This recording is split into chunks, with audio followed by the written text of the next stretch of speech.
ব্যবসায়ী তো বাজার কিরাম যাচ্ছে এখন? আর ভাই কই না, বাজার একদম ডাউন। গোশের মন যাচ্ছে মাত্র 20-22 হাজার টাকা। হ্যাঁ ভাই, কি করছো তুমি? গরুর এত কম দাম? তাহলে ভাই তোমার কাছে আমি এখন গরু বেচবো না। ও ভাই সেটি যাচ্ছাও কেন? তোমার ওই গরুর গায়ে গোশ আছে না 5 মন মতন, তা দাম কত? 5 মন হবে যেহেতু করছো। আচ্ছা দাম কই? 1.5 লাখ টাকা হলে আমি গরুটা ছাড়িয়ে দেবা। তুমি পাগল হয়ে গেছো নাকি? 1.5 লাখ টাকা যাচ্ছা? 5 মন গোশের দাম 1.5 লাখ টাকা হলে 30,900 টাকা। ওরে বাবারে, 900 টাকা গোশের কেজি। ভাই এই দামে তুমি বেচতে পারো না? এমনিতেও ভাই আমার মনে হয় গরু এটি বেচা হবে না, কারণ গরু বেশি লাভ হবে না। এই গরুটা কিনেছি আমি 95,000 টাকা দিয়ে, আর খাওয়াইছি প্রায় 60,000 টাকা। আমি 1.5 বছর ধরে এই গরুটা পুষতেছি। 60,000 টাকা খরচ মানে? তুমি 1.5 বছরে এত টাকা কি করে খাইছো? কত লম্বা গল্প তো করতে পারবো না ভাই, তুমি খালি গত সপ্তাহের কাহিনী শোনো। ভাই ওই আগের দিনকারটাই দিয়েন। এই যে ভাই 560 টাকা বিল হয়েছে। ও ভাই, আগের চালানে যে 450 টাকা নিলেন। আরে ভাই কোম্পানি মাল দিচ্ছে না, দাম বাড়াই দিচ্ছে। এরা বলি তো গরুর খামার ঠিক হয়নি, কঠিন হয়ে যাবে না। কিছু করার নাই ভাই, নিলে নাও, না নিলে যাও। কোম্পানি দাম বাড়াই দিলে আমি কি করবো?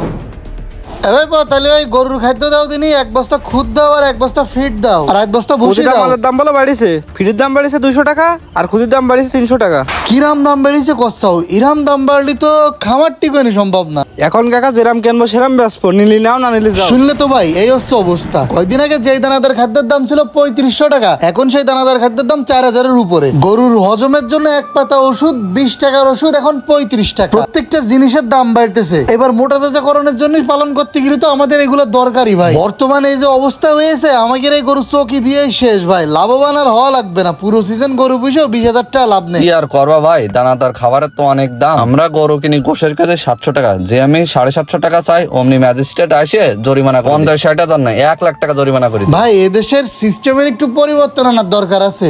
তোমাকে মতো ব্যবসায়ীকে জরিমানা না করে বড় বড় কোম্পানিরে জরিমানা করুন। গরুর খাদ্যের দামটা কমাক, না হলেই অচিরেই শুধু আমাদের ওই গল্পের বইতে আর বইয়ের খাতায় লেখা থাকবে যে বাংলাদেশে একসময় বাণিজ্যিক ভাবে গরুর খামার গরু পালন শুরু হয়েছিল।